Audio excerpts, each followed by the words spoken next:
रुपए का प्रावधान हमने युवाओं को रखा है कि 10 लाख रुपए तक का वो लोन ले सकते हैं और उसकी गारंटी भी सरकार दे रही है। उसमें भी हमने ब्याज की छूट उनको दी है। हम चाहते हैं कि हमारे राजस्थान का युवा आगे आकर के, क्योंकि राजस्थान बहुत पोटेंशियल है, इसलिए वो आगे आए। आपने देखा है कि हमने नए प्रावधानों में, चाहे हमारा पर्यटन का क्षेत्र हो, शेखावाटी का क्षेत्र हो, हमारा जैसलमेर जो हमारा खुड़ी का इलाका है, जैसलमेर बाड़मेर रेगिस्तान का जो हम देखते हैं डेजर्ट, वहाँ के लिए हमने किया है। हमने उदयपुर से लेकर के बांसवाड़ा तक, क्योंकि वहाँ वर्किंग मॉम हूं ना, जॉब के साथ सबका ध्यान रखना पड़ता है। बच्चों को स्कूल के लिए रेडी करो, हस्बैंड को ऑफिस के लिए, अब इन सब के साथ रोड पे अनसर्टेनिटी के लिए भी रेडी रहो। It's too much to ask for. पर जब से गाड़ी में जेके स्मार्ट टायर लगवाए हैं, एक टेंशन तो कम हो। JK Smart Tire with embedded sensor technology that gives you real-time alerts, which saves fuel and makes drives 2 घंटा 50 मिनट 54 मिनट का हमारा बजट था। शायद मैं पूरी बातें उसमें नहीं रख पाऊंगा, आप सभी देखेंगे। और अभी हमारा तो रिप्लाई भी आएगा हमारी वित्त मंत्री जी का, फिर हमारा भी रिप्लाई आएगा। हम आपसे कहना चाहते हैं कि हमारी सरकार राजस्थान के गरीब किसान, युवा और महिला के लिए समर्पित है। हमारे राजस्थान को विकसित राजस्थान हम कैसे बनाएं, इसके लिए समर्पित है।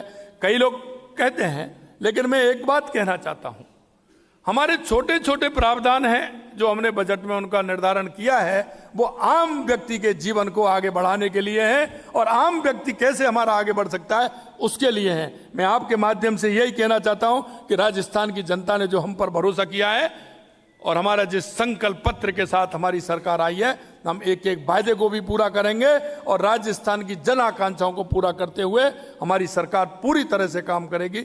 यह मैं आपसे कहना चाहता हूं। आप सभी आए, बहुत बहुत धन्यवाद। एक मिनट। धन्यवाद मुख्यमंत्री जी। अब किसी के मन में कोई प्रश्न है इस बजट से संबंधित, तो वो हाथ खड़ा कर दें, हिरेन जी उनका नाम लेके।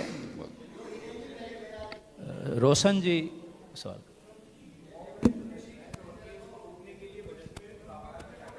क्या मानते हैं कितना जरूरी है ये?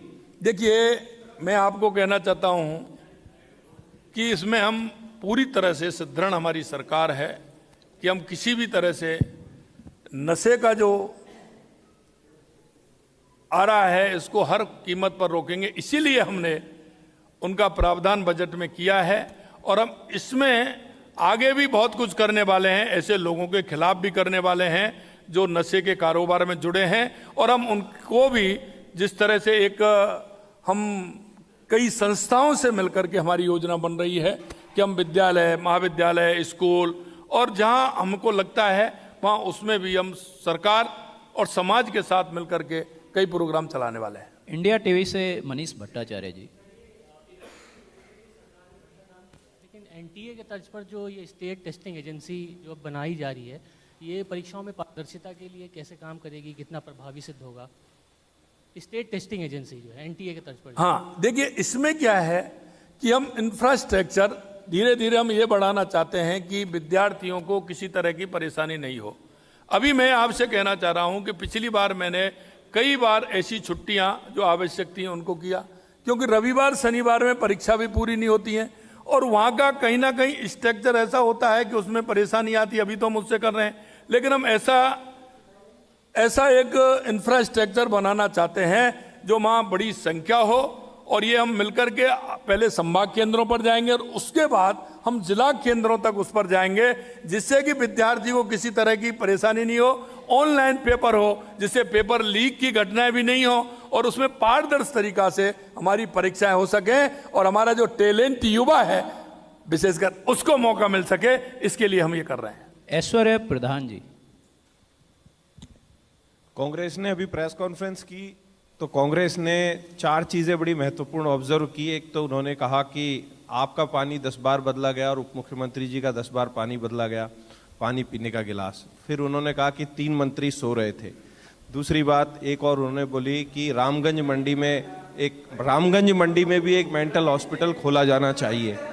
फिर उन्होंने एक बात बोली ये सारी बातों का जिक्र करते हुए उन्होंने कहा कि यमुना जल के लिए अभी तक डीपीआर ही नहीं बनी और रिफाइनरी का जिक्र ही नहीं आया इस बजट में। देखिए, मैं दो बात आपसे कहना चाहता हूं। कुछ योजनाएं ऐसी होती हैं जिनमें समय लगता है, और हम लगातार हम यमुना जल पर काम कर रहे हैं। और मैं आपको बताते हुए मुझे प्रसन्नता हो रही है कि इसमें हरियाणा और राजस्थान दोनों में पूर्ण रूप से समझौता इसमें हुआ है। हमारी सहमति दोनों की बन गई है। परसों CR पाटिल जी हमारे केंद्रीय जल शक्ति मंत्री आए थे, उन्होंने भी बताया कि दोनों की हमारी सहमति, उनका भी सहमति पत्र हमारा भी हो गया, DPR हमारी। और इसीलिए हमने 32,000 करोड़ रुपए यमुना के प्रावधान उसमें हमने बजट में रखा है।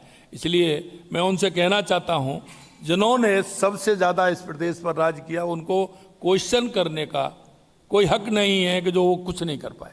आलोक खंडेलवाल भास्कर से। नमस्कार सर, मैं जानना चाहता हूँ कि राजस्थान की जो फाइनेंशियल कंडीशंस हैं, जैसा कि सुनने में आ रहा है कि बहुत कम अभी पोजीशन बहुत ख़राब है, तो फाइनेंशियल कंडीशंस को दुरुस्त करने के लिए बजट में ऐसी कौन सी चीज़ की गई है जिससे राजस्व बढ़े स्टेट का? देखिए, मैं आपसे दो बात कहना चाहता हूं। राजस्थान अपने आप में पोटेंशियल है,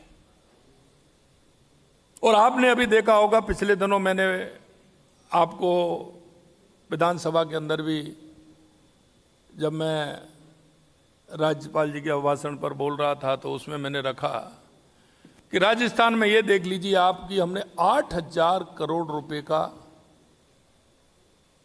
घाटा कम किया है, पहली बार। मैं आपको 3-4 सेक्टरों के नाम लूं तो अगर आपको लगेगा कि वो 25 साल और 30 साल में पहली बार वो लाभ में आए हैं। चाहे मेरा डेयरी हो, चाहे मेरा रोडवेज हो, और चाहे बिजली के अंदर भी मैं थोड़ा सा उसमें आगे हम बढ़े हैं, तो ये सेक्टर हमारे पहली बार आगे आए हैं। मैं आपको यही कहना चाहता हूं कि राजस्थान में दोनों तरह से काम करना है, और जिसको हम कर रहे हैं, और निश्चित रूप से राजस्थान की फाइनेंशियल स्थिति है वो बेहतर होती जा रही है, और आगे आने वाले समय में बेहतर होगी। टाइम्स ऑफ इंडिया से शोएब।